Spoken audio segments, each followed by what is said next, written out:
charges. Now, again, let's talk about accountability. Starting with the rioters, starting with the mob, what could they face? Well, they face a range of possible crimes, starting from misdemeanors to much more serious. The misdemeanors could be something like trespassing or entering a restricted government building. Those seem easy. The next level up would be some of the felonies, talking about assaulting a police officer. There's a specific federal crime on the books which prohibits entering the Capitol by force or with violence. That would be a serious crime. And then the next level up would be when you're talking about sort of insurrection, rebellion, etc. I don't know that we're going to get there, but I do think that there are going to be a lot of people here who are charged with something. Yeah, and there's also the question of accountability for the president. You've got Democratic members of Congress drawing up articles of impeachment. Right now, there have been discussions inside the White House among cabinet members. We don't know how serious they were about invoking the 25th Amendment. Well, and I don't know how serious they are either. The 25th Amendment is much easier with regard to a president who's got 2 weeks left. Because there what you would need is you'd need the vice president, you need the majority of the cabinet members who basically say, this is a president who's unable to discharge his duties. In theory, the president could then fight that. It goes to Congress, but that takes weeks. So it would have an immediate impact. The reason I don't think it's going to happen is A, because that amendment was enacted really in the wake of John Kennedy's death to talk about someone with literally physical incapacity, someone who's in a coma, etc. But the language is broad enough in the 25th Amendment that it's led to discussions. The second reason is, of course, you need the political will of the vice president and the others in the cabinet to do something like that. So I think that it is more likely it's the sort of thing people talk about rather than that they actually do. Especially with 13 days to go. At the same time, you've got this double standard. The president, our reporting is that he rebuffed calls to call in the National Guard yesterday, was pushing for it all through the summer. That is one of the questions that has led people to say we need some accountability here. We also have 13 days left. One of the president's powers is the pardon power. Could he pardon himself against any future prosecutions? He could certainly try. Oh, wow. There are two ways he could do it. He better. One would be to simply say, I am pardoning myself. Yeah, that's hilarious. We have to wait to see if it's challenged. If it works. If it is, then that would be resolved by the court. The second way that some have talked about, which now would seem even more unlikely, would be the idea of sort of resigning the day before the end of his term, having Mike Pence give him a pardon, which would make it sort of much more typical, if there is such a thing when it comes to pardons. But because of everything that's happened, I think that's unlikely. Look, it's never been done before. The answer is anyone who tells you that 100% I know the answer as to what would happen if he self-pardons is overstating it. Most believe he shouldn't be able to do it. That's not what you can't do it for yourself. That's the argument, at least. Dan Abrams, thanks very much. Oh, so crazy. Well, hey there, GMA fans. So, Roberts here. Thanks for checking out our YouTube channel. Lots of great stuff here. This is crazy. This is crazy. So, I'm going to say this again, and I believe this with all my heart, that they were not prepared for what took place at the Capitol building. When I say not prepared, I don't mean that they didn't know about it. I don't think they knew what the totality of it was. For instance, these rallies have never gotten to a point. There've been some violence at rallies, right? But they've never gotten to a point when everybody that was at the rally got together and stormed the police station or something, or stormed something where a large crowd was convened, a large crowd, like a baseball game, things like that. No imminent danger. Now, this is a first of its kind. Let's acknowledge that. Number two, they are looked upon as not just disruptors, disruptors. These folks that these hillbillies, these, you call them, there's all kinds of names. I'm not trying to get into the name calling.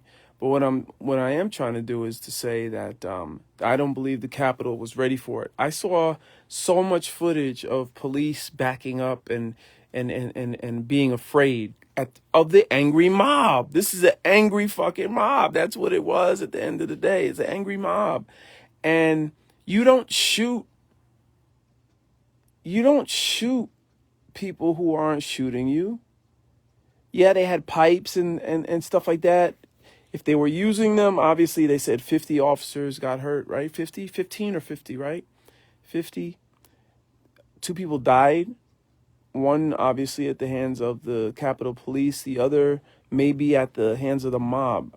I have to look up that one. I've just heard that somebody died of their injuries. I have to look that one up. I didn't do any research on it, but nevertheless, it wasn't like all the mob had guns and they just went in there shooting.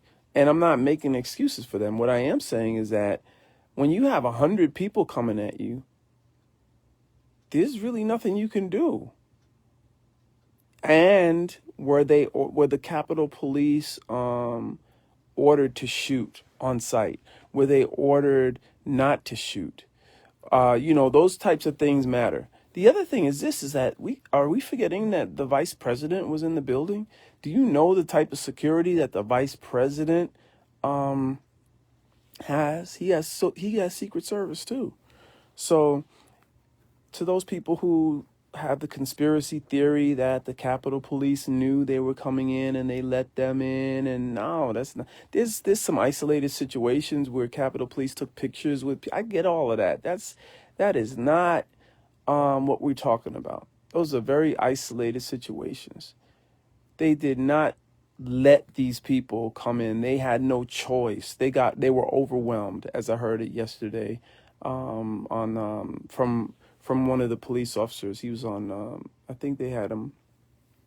They interviewed one of these folks on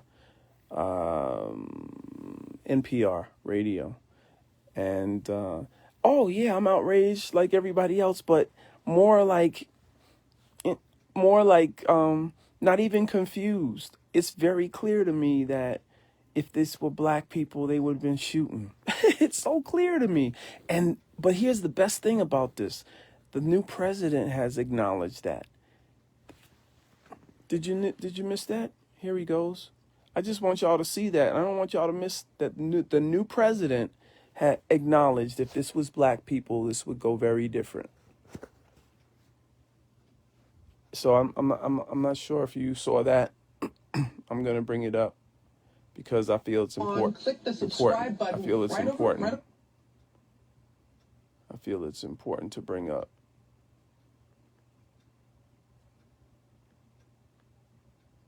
Oh, there's another thing. Rudy Giuliani helped call this mob, and I'm gonna find that clip too. The fallout from the siege has been swift, but there are still more questions than answers about how the massive security breach unfolded so quickly. Our Chief Justice correspondent, Pierre Thomas, joins us with more. Good morning, Pierre. Michael, good morning. With the death of that officer, the stakes are even higher. Police will want to know if he was assaulted and if that mob played a role in his death. Was it murder? All this as Democrats and Republicans call this breach a massive and shocking failure. There was an immediate price to pay. The Capitol Police Chief resigned effective January 16th. Also resigning, the Senate and House Sergeant-at-Arms, who help oversee security. This, as we learned, the situation was even more dangerous than previously known. The mob not only used chemicals against police, but beat them with metal pipes. 5 firearms recovered, including a military-style assault rifle.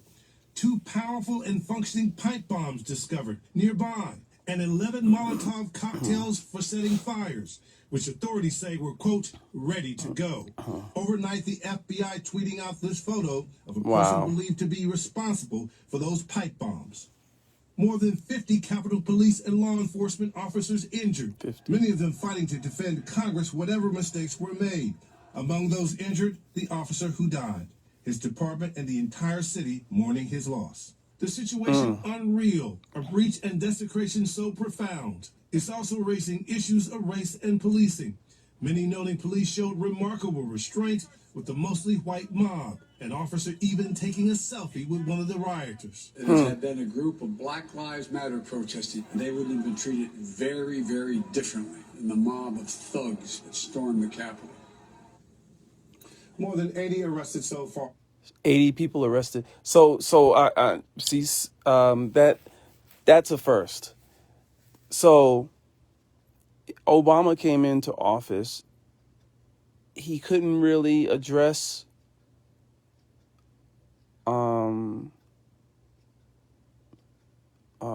hypocrisies. He couldn't really address, or he didn't address assaults against blacks. This president, for the first time that I've ever seen, I mean, Bill Clinton did speak on reparations, and he did speak upon atrocities against blacks. I get that, but in this day and time, in this temperature right now, for this president to speak out against assaults, or the great the big difference between what happened at the Capitol and had this been black people, it would have been very different, is very meaningful. That's historic as well. We can't overlook that either. That mob having so much time inside the Capitol this morning, a new worry. National security. Federal prosecutors telling us the mob not only trashed the Capitol, but may have also stolen critical information, Cecilia. Infuriating. Okay, Pierre, thank you so much. So I'm George Stephanopoulos here. Thanks for checking out the ABC News. So I'm YouTube working channel. out. If you'd like to get more videos. I'm working out and at the same time watching and researching and watching all of this shakeout, arrests going down, all of that. And now there's murder on the table. So this is very interesting, very disturbing. But at the same time, disturbance is necessary for change. And I just hate that, we have to see these things, that people have to get hurt. But you know what? This dude, like I said the other day, he's not going out with a bang. He's going out with an explosion. And this is very much what we saw him going into office with. Nonsense, fuckery, rhetoric. And now at the very end, he's trying to sustain any, like, they can't even put a statue of this guy in the White House. How do you undo what's been done? I don't think that you can undo anything that's been done. And how do you get him out of the history of the United States? Now he's part of the history. I think it's good because now we know what's the worst that can happen. So maybe we'll be prepared for it in the future. We, as in the United States. So it's just interesting. I'm just watching. I'm watching and I'm learning. And I'm taking it all in. This is not my lane, politics, enforcement. But what is clear to me is the contradictions. For him to get on now and talk about the people that stormed the Capitol must pay, and the day before the same guy, the same fool, talk about we love you. so this is so crazy to watch all of this shake out. Please do your research. Let's have the conversation. I would love to have the conversation. We'll get to my push-ups right now.